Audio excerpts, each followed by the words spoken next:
तो इसी धरती से उठ के वो सफल हुए, इसी ज़मीन से उठ के ही सफल होते हैं। चाहे वो सचिन तेंदुलकर हो या फिर अमिताभ बच्चन, है ना? सचिन तेंदुलकर, एमएस धोनी ये ऐसे इंसान थे, जब रात के वक़्त लोग सोते थे ना, तो रात को उठ के ये लोग अपनी बैटिंग या बॉलिंग पे काम करते थे, है ना? आप अमिताभ बच्चन को देखिए 17 फ्लॉप दी थी, वो चाहते थे वो छोड़ के जा सकते थे ना। 5 फ्लॉप होने के बाद वो छोड़ के जा सकते थे ना, 10 फ्लॉप होने के बाद वो छोड़ के जा सकते थे, 15 फ्लॉप होने के बाद वो छोड़ के जा सकते थे बट नहीं गए, क्यों? क्यों नहीं गए? क्योंकि उनके माइंड में सेट था कि मुझे करना है और एक दिन होके ही रहेगा।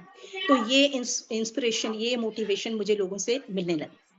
हमारे लीडर्स में मैंने अपने वेबिनार में ये सीखा कि कंप्लेंट बंद कर दो, है ना? किसी की भी कंप्लेंट्स नहीं करनी है आपको, कि भई ये नहीं हो रहा है, वो नहीं हो रहा। रितिका मैम बहुत अच्छी बात करते हैं कि ना दाएँ देखो, ना बाएँ देखो, ना ऊपर देखो, ना नीचे देखो। बस अपने ऊपर कंसिस्टेंटली वर्क करना है, अपने ऊपर फोकस करो, आप यकीनन आपके लिए डोर्स ओपन होंगे और बस ये है कि चलते रहना है ना? बोलते चलते रहना है। तो वो ये अमिताभ बच्चन हो, चाहे तेंदुलकर जी हों, वो गिर गए, गिर के उठे भी, लेकिन उन्होंने अ, मतलब रुकना बंद नहीं किया। रुक गए तो मतलब आपकी प्रगति बंद, आपकी उन्नति के रास्ते बंद। रुकना नहीं है दोस्तों, गिर के दोबारा उठ जाओ। बस यही मैं सीख कर मैं भी, और मैं सच बताऊँ दोस्तों, मैं भी कहीं न कहीं हताश होती थी। जब मेरे 3 महीने हो जाते थे, 4 महीने में देखती थी, अरे! सबके आ रहे हैं यहाँ पर, तो मैं कहीं न कहीं मुझे लगता था, मेरा तो कुछ हो ही नहीं रहा है, क्या है?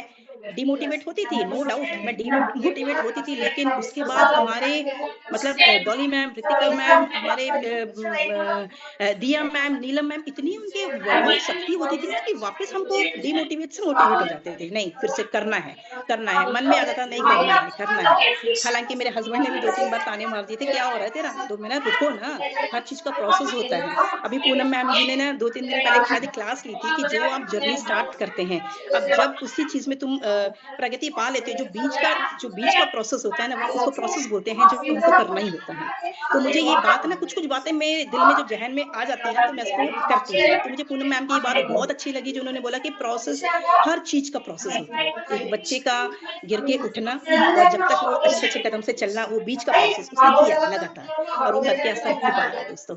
तो मेरे मन में भी यही था कि मुझे करना है ना? और मुझे उठना है। देखो दोस्तों, हमें ना फैशन के हिसाब से, जैसा बदलाव, जैसे ज़िंदगी बदलती है ना, उसके हिसाब से हमको बदलना होता है। इंस्टाग्राम हो, चाहे व्हाट्सएप हो, चाहे आपका फेसबुक हो, सब टाइम टू टाइम अपडेट होते हैं, तो हमको भी टाइम टू टाइम अपडेट होना है दोस्तों।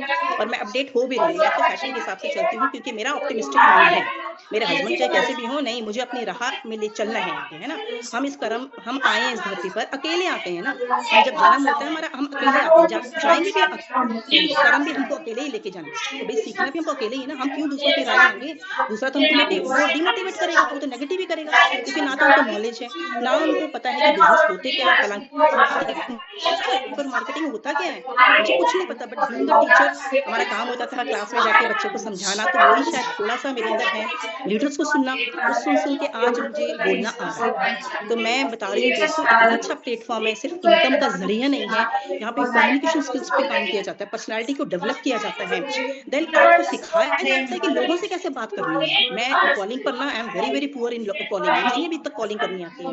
हज़ारों कॉलिंग करने के बाद भी मैं सीख ही रही हूँ। स्टिल वी आर ज़ीरो, मैं आज ज़ीरो हूँ, और ज़ीरो से ही मुझे, चाहे मैं 0.5 कदम आगे बढ़ाऊँ, बट मुझे आगे बढ़ना है, ये मैं सोच के रखी हूँ, चाहे कछुए की चाल चलूँ, बट चलेंगे। दोस्तों पता है, मुझे एक बात पता है, जिसकी पॉकेट में वज़न है ना, आज चाहे वो बकवास भी करेगा ना, लोग उसको सुनेंगे। ये मैं बचपन से सुनते मेरे फादर बोलते आ रहे हैं, जिसके जिसके पॉकेट में पैसा है ना, लोग उनको सुनते हैं।